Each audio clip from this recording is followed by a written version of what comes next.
নমস্কার বন্ধুরা, ভক্তিমূলক কথা চ্যানেলে জানাই আপনাদের সকলকে স্বাগত। বন্ধুরা, আশা করছি ঈশ্বরের আশীর্বাদে আপনারা প্রত্যেকেই ভালো আছেন এবং সুস্থই আছেন। বন্ধুরা, প্রতিদিনের জীবনে আমরা নানা সমস্যার সম্মুখীন হই। আর্থিক অনটন, পারিবারিক অশান্তি, শারীরিক অসুস্থতা। কখনো কি ভেবে দেখেছেন এর পেছনের কারণ কি হতে পারে? হয়তো উত্তরটা আমাদের চোখের সামনেই রয়েছে, প্রকৃতির মাঝে লুকিয়ে থাকা এক অলৌকিক শক্তিতে। আজ আমরা কথা বলছি মনসা গাছ নিয়ে। হয়তো আপনাদের অনেকের বাড়িতেই এই গাছটি আছে, আবার হয়তো অনেকে এটিকে সাধারণ একটি পাতা গাছ মনে করেন। কিন্তু বিশ্বাস করুন, এই গাছটি শুধুই একটি উদ্ভিদ নয়, এটি দেবী মনসার এক জীবন্ত প্রতীক। আর এই প্রতীক যদি সঠিক নিয়ম মেনে আপনার বাড়িতে থাকে, তাহলে আপনার জীবনে উন্নতি ঘটবে। কিন্তু যদি ভুল নিয়মে রাখা হয়, তাহলে কিন্তু একের পর এক সমস্যা আসতে পারে আপনার জীবনে।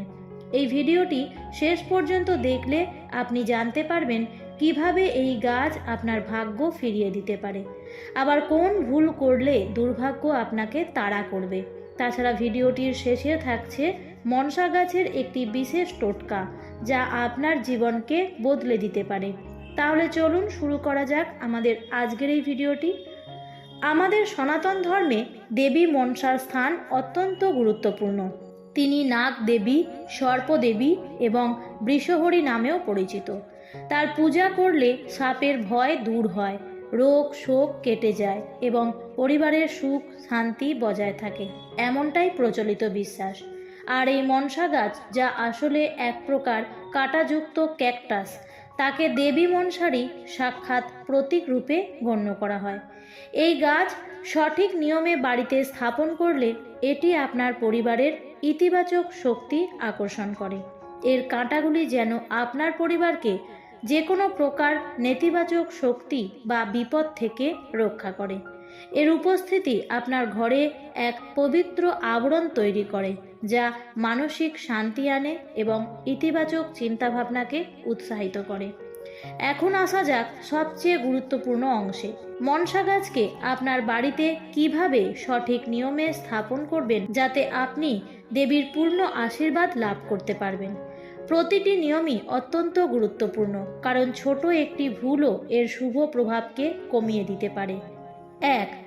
মনসা গাছ রাখার ক্ষেত্রে একটি সাধারণ বিভ্রান্তি হলো এর সঠিক দিক নিয়ে। অনেকে দ্বিধায় ভোগেন যে এটি হরিমঞ্চের বা ঠাকুর ঘরের ডান দিকে রাখবেন নাকি বাম দিকে। মনে রাখবেন, মনসা গাছকে সবসময় হরিমঞ্চের বা ঠাকুর ঘরের ডান দিকে স্থাপন করা উচিত।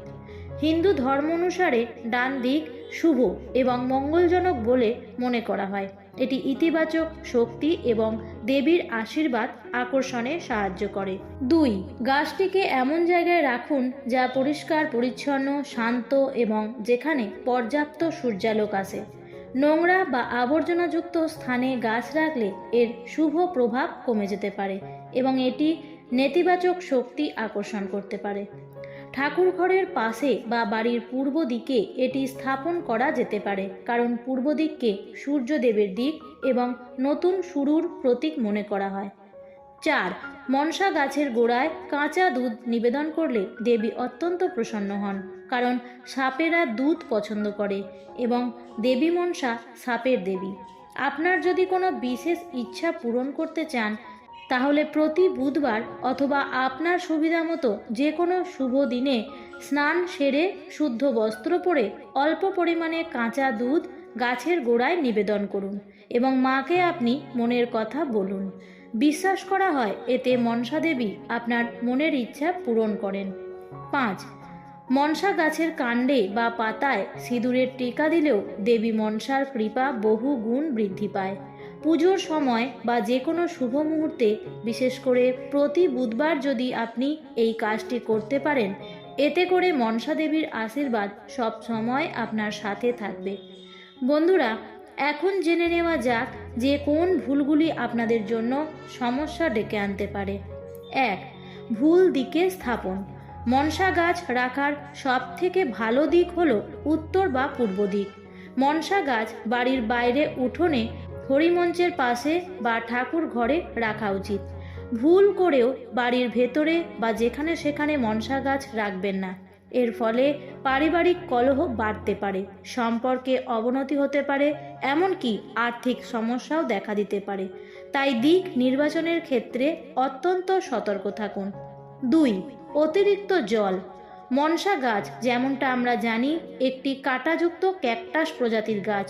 এর খুব বেশি জলের প্রয়োজন হয় না, বরং অতিরিক্ত জল দিলে গাছ মরে যেতে পারে, যা অত্যন্ত অশুভ বলে মনে করা হয়। এটি আপনার পরিবারের জন্য দুর্ভাগ্য ডেকে আনতে পারে। 3. গাছের যত্ন না নিলে, এটিকে অবহেলা করলে বা এর চারপাশ অপরিষ্কার রাখলে দেবীর কৃপা থেকে আপনি বঞ্চিত হতে পারেন। একটি অপরিষ্কার বা অযত্নে রাখা গাছ নেতিবাচক শক্তিকে আমন্ত্রণ জানায়, যা আপনার ঘরের সুখ শান্তি নষ্ট করতে পারে। মনসা গাছের চারপাশে অন্যান্য গাছ রাখা থাকলে সেগুলি যেন মনসা গাছকে ঢেকে না দেয়, সেদিকে খেয়াল রাখতে হবে। 4. বিশ্বাস করা হয় মনসা গাছ নিজের হাতে লাগানো উচিত নয়। এটা অন্য কারোর দ্বারা রোপণ করালে বেশি শুভ ফল দেয়। যদি সম্ভব হয় অন্য কাউকে দিয়ে লাগিয়ে নিন। তবে যদি একান্তই আপনাকে লাগাতে হয়, তাহলে দেবীর নাম স্মরণ করে ভক্তি সহকারে লাগাবেন। বন্ধুরা, জীবনের প্রতিটি ক্ষেত্রে উন্নতি লাভ করার জন্য আমরা সকলেই চেষ্টা করি, কিন্তু কখনো কখনো মনে হয় যেন কোনো অদৃশ্য বাধা আমাদের অগ্রগতিকে থামিয়ে দিচ্ছে। যদি আপনার সংসারে আর্থিক সমস্যা লেগেই থাকে অথবা পরিশ্রম করেও উন্নতির মুখ দেখতে পাচ্ছেন না, তাহলে মনসা গাছকে ঘিরে একটি অত্যন্ত শক্তিশালী এবং অব্যর্থ টোটকা রয়েছে, যা নিয়মিত মেনে চললে আপনার জীবনে অভাবনীয় পরিবর্তন আসতে পারে। এর জন্য প্রতি বুধবার সকালে ঘুম থেকে উঠে স্নান সেরে পরিষ্কার বস্ত্র পরিধান করুন।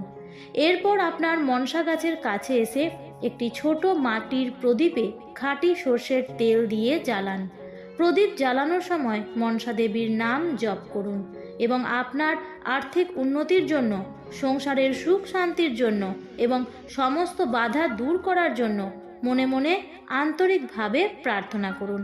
এবং শেষে একটু কাঁচা দুধ ও জল মিশিয়ে মনসা গাছের গোড়ায় নিবেদন করুন। এই টোটকাটি নিয়মিতভাবে প্রতি বুধবার করলে ধীরে ধীরে আপনার সংসারের আর্থিক অবস্থার উন্নতি হতে শুরু করবে, আয়ের নতুন পথ খুলতে পারে, অপ্রত্যাশিত প্রাপ্তির যোগ দেখা দিতে পারে এবং সঞ্চয় বাড়বে। যে কোনো ছোট বিষয়ে অশান্তি বন্ধ হয়ে যাবে এবং একে অপরের প্রতি ভালোবাসা ও শ্রদ্ধাবোধ বৃদ্ধি পাবে। তাহলে বন্ধুরা, আজ আমরা মনসা গাছের এক অলৌকিক শক্তি নিয়ে আলোচনা করলাম। মা মনসা আপনার সমস্ত বিপদ আপদ দূর করুন, আপনার পরিবারের উপর আশীর্বাদ বর্ষিত হোক, এই কামনা করি। আমাদের আজকের ভিডিওটি যদি আপনাদের ভালো লেগে থাকে তবে অবশ্যই একটি লাইক করবেন এবং বন্ধুদের সাথে শেয়ার করবেন, এবং আমাদের চ্যানেলটি যদি সাবস্ক্রাইব না করে থাকেন তাহলে আজই চ্যানেলটিকে সাবস্ক্রাইব করে আমাদের সাথে থাকুন। ধন্যবাদ।